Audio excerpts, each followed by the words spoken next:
포도당이라는 말이 있습니다. 포도당 다 아실 거예요, 그렇죠? 요거를 글루코스라고 하죠, 글루코스. 그러니까 이건 그리스어에서 유래한 거거든요. 그러니까 이거 영어로는 이거 스윗이에요, 스윗. 달콤새콤하다는 뜻이에요, 달콤새콤. 달콤새콤 생각하면 기분이 나빠요, 기분이 좋아요? 네. 일반적으로는 기분이 좋죠. 그래서 초콜릿 사탕 주고 즉 달콤새콤하게 만들어 놓고 그리고 이제 고백하는 거예요. 아, 그런 거구나. 달콤새콤한 과일 중에 포도라는 과일이 있습니다. 진짜 달콤새콤하잖아요, 그렇죠? 이거만큼 달콤새콤한 것도 참 찾기 힘들어, 그죠? 그래서 포도당이다라고 이제 얘기하고, 요 포도당에서 포도가 과일 포도를 의미합니다. 내년부터는 초콜릿 사탕 주지 마세요. 늘 실패하셨잖아요. 포도 한 방울이 주면서 고백을 한번 해보세요. 네, 뒷일은 책임지지 않습니다.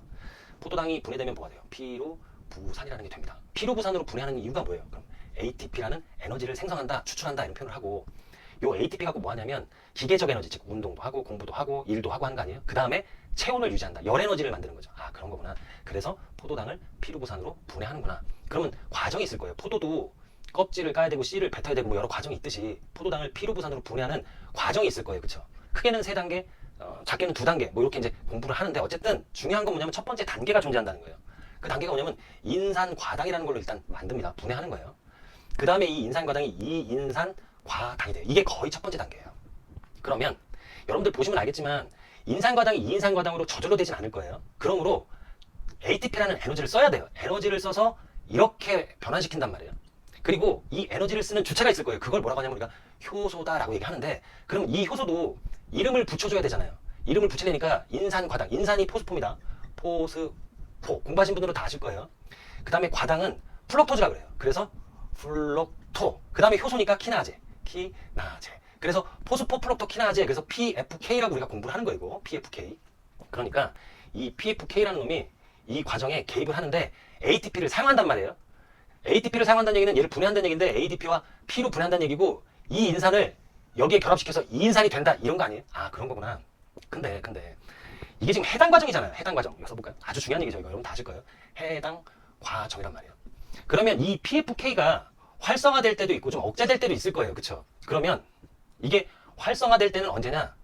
ADP가 ATP보다 적을 때예요.